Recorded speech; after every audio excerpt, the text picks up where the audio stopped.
presented by Tiranga Music.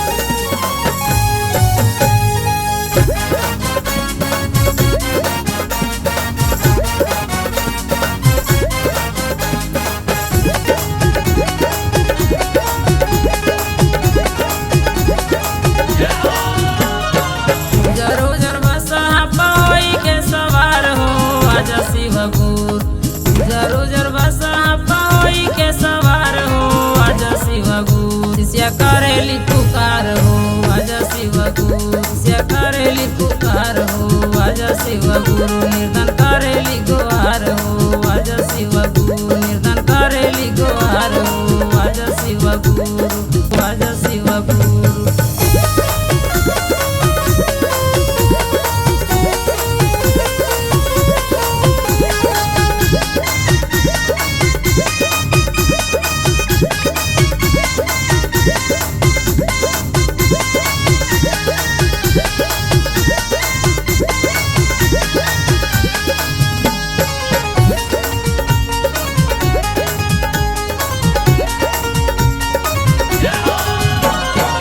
मिलके करतनी गुरु शिव चर्चा तीनों लोकवा में प्रभु बाड़ा तुम साचा। सब मिलके करतनी गुरु शिव चर्चा तीनों लोकवा में प्रभु बाड़ा तुम साचा। आजू के दिनवा सुनी के पुकार हो आजा शिव गुरु आजू के दिनवा सुनी के पुकार हो आजा शिव गुरु कीर्तन करेली पुकार हो आजा शिव गुरु नित्य करेली पुकार हो आजा शिव गुरु निर्धन करेली गुहार हो आजा शिव गुरु।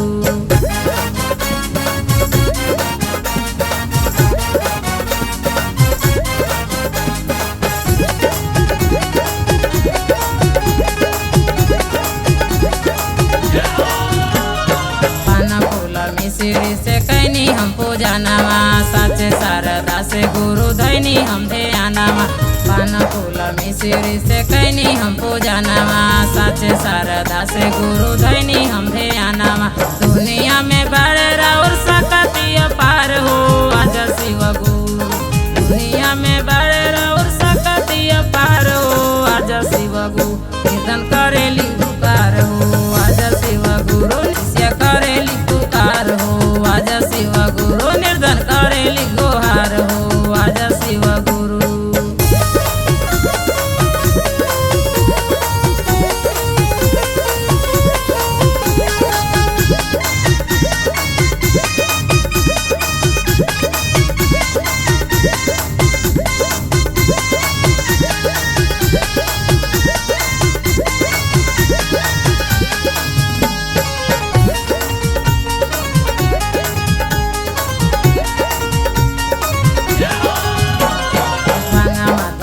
संगे गाजा वाले आईनी हे शिव गुरु हम दयाल गजा गमनी गंगा माता दुर्वा संगे गाजा वाले आईनी हे शिव गुरु हम दयाल गजा गमनी नंदू गुरु भैया पकर उपकार हो आजा शिव गुरु मीना गुरु बहिनी पकर उपकार हो आजा शिव गुरु कीर्तन करेली